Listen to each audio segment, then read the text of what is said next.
America may be growing tired of the war in Ukraine. Just days ago, President Joe Biden indicated that the United States was willing to sit down with President Putin and discuss ways to end the 9-month-long conflict. Top American and Russian officials have met to manage tensions in the last few weeks. We ask a simple question. Is a tired Washington ready to make peace with Putin's Russia and end the war in Ukraine? To answer that question, it helps to understand how America grew tired of the war. When the war in Ukraine began, it was a popular cause. And that's a rare thing given how divided America seems these days. 70% of Democrats and 58% of Republicans supported the Ukrainian cause after Russia invaded in February.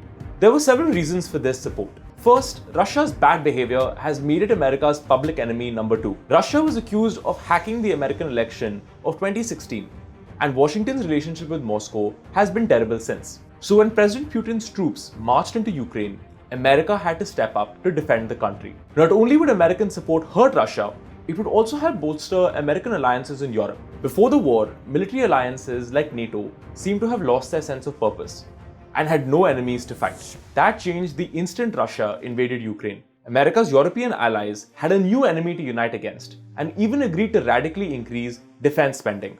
Helping Ukraine was also good PR. Defending a fellow democracy against a dictatorship like Russia was a cause America's politicians and the public could get behind. So, what changed?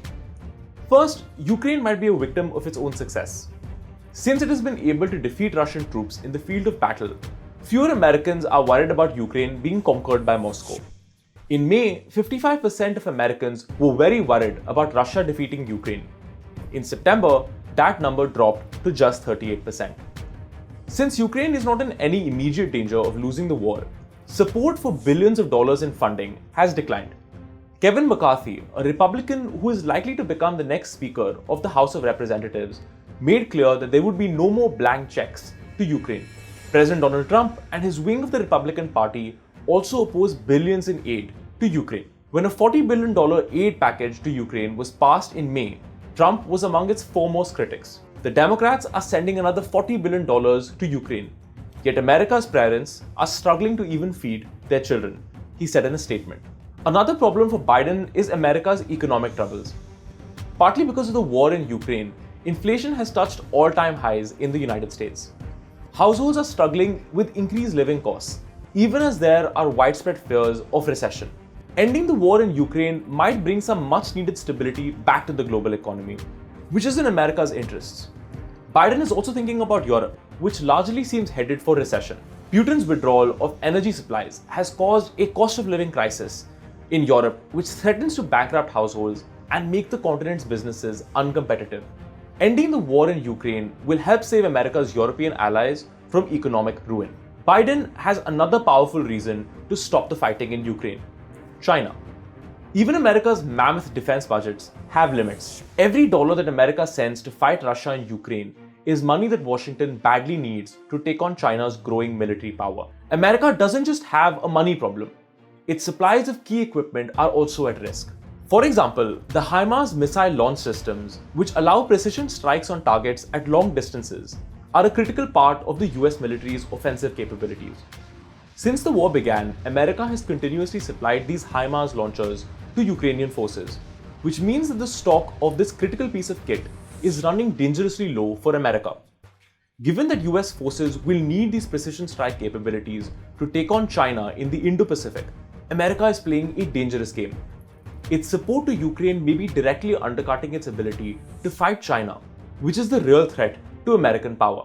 That was why Biden brought up the possibility of dialogue with Putin during French President Emmanuel Macron's visit to America.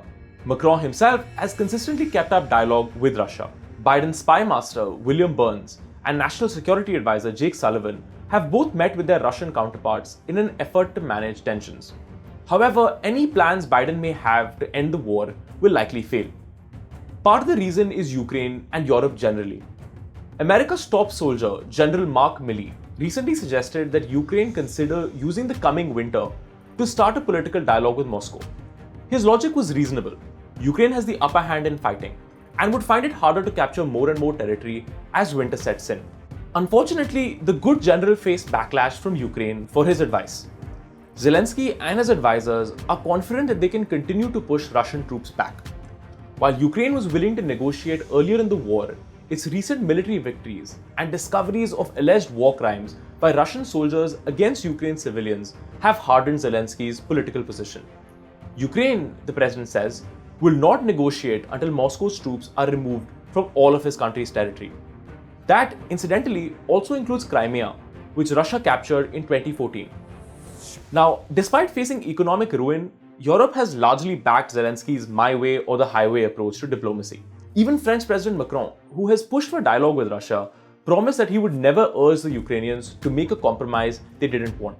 Biden is caught. Although he has privately urged Ukraine to consider the path to peace, he cannot publicly challenge Zelensky for fear of public backlash. However, backing Ukraine in a fight to take back territories like Crimea will cost uncountable billions and may also cause a general war with Russia. Moscow is also part of Biden's problem. While the Kremlin has said it favors dialogue, it wants recognition of the territories it captured in Ukraine after the invasion in February.